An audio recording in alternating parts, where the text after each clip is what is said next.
Hello আমার sweet cute বন্ধুরা, কেমন আছো তোমরা? নিশ্চয় আমার গল্প শুনে শুনে খুব সুখ নিচ্ছ আর আনন্দে আছো, তাই না?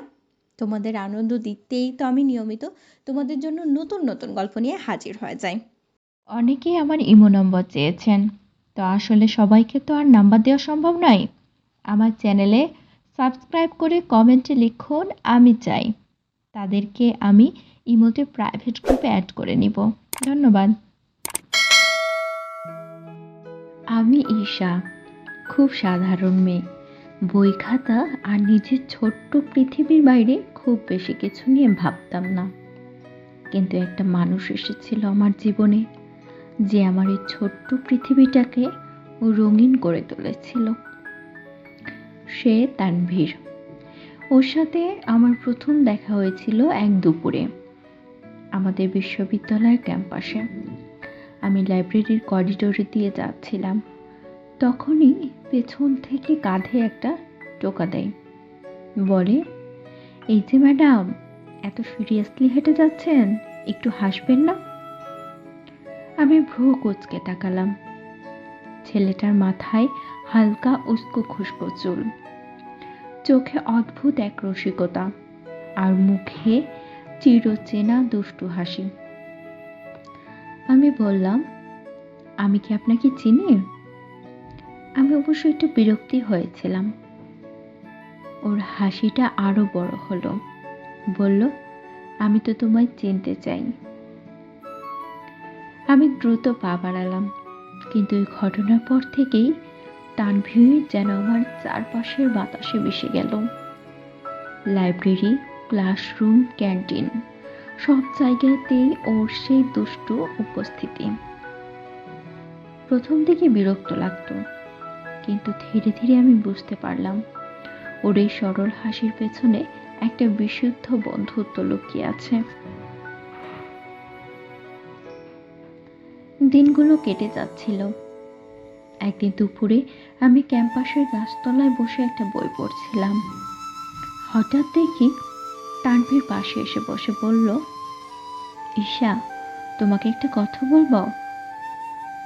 আমি বই বন্ধ করে বললাম, বলো। সে বলল, আমি তোমাকে পছন্দ করি, খুব বেশি, অনেক বেশি।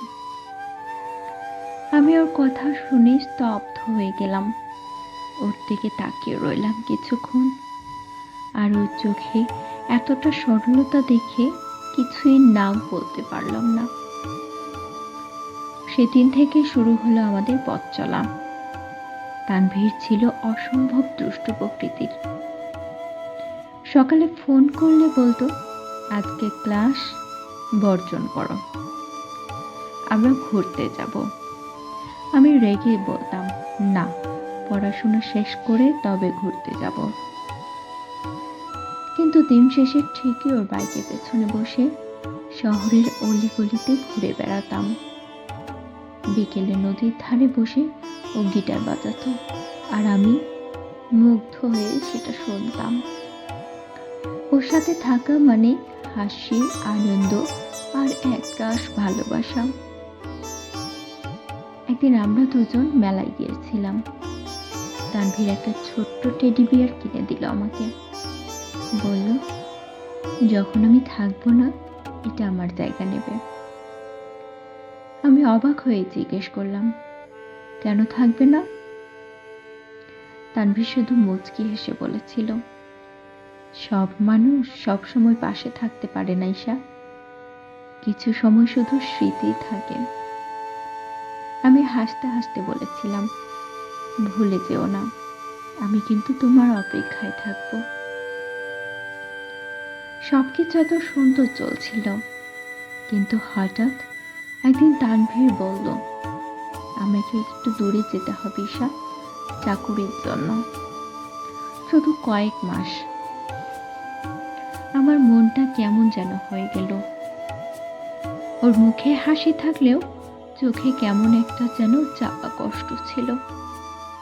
আমি কিছুই বললাম না, শুধু হাতটা শক্ত করে ধরলাম। এরপর ও চলে গেল। ফোনে কথা হতো, কিন্তু আগের মতো সেই প্রতিদিনের খুনসুটি, সেই দুষ্টু হাসি আর প্রাণ খোলা সময়গুলো আর ছিল না। ওর ফোন আসতো মাঝরাতে। আমি বলতাম, কেমন আছো তুমি? ও বলতো, ভালো আছি, কিন্তু তোমাকে খুব মিস করি ঈশা। এরপর দিনগুলো কেটে যাচ্ছিল। একদিন তানভীর ফোন করলো না, পর দিল না। আমি চিন্তায় অস্থির হয়ে ওর বন্ধুর সাথে যোগাযোগ করলাম। জানলাম তানভীর একটা ভয়ঙ্কর দুর্ঘটনায় পড়েছেন।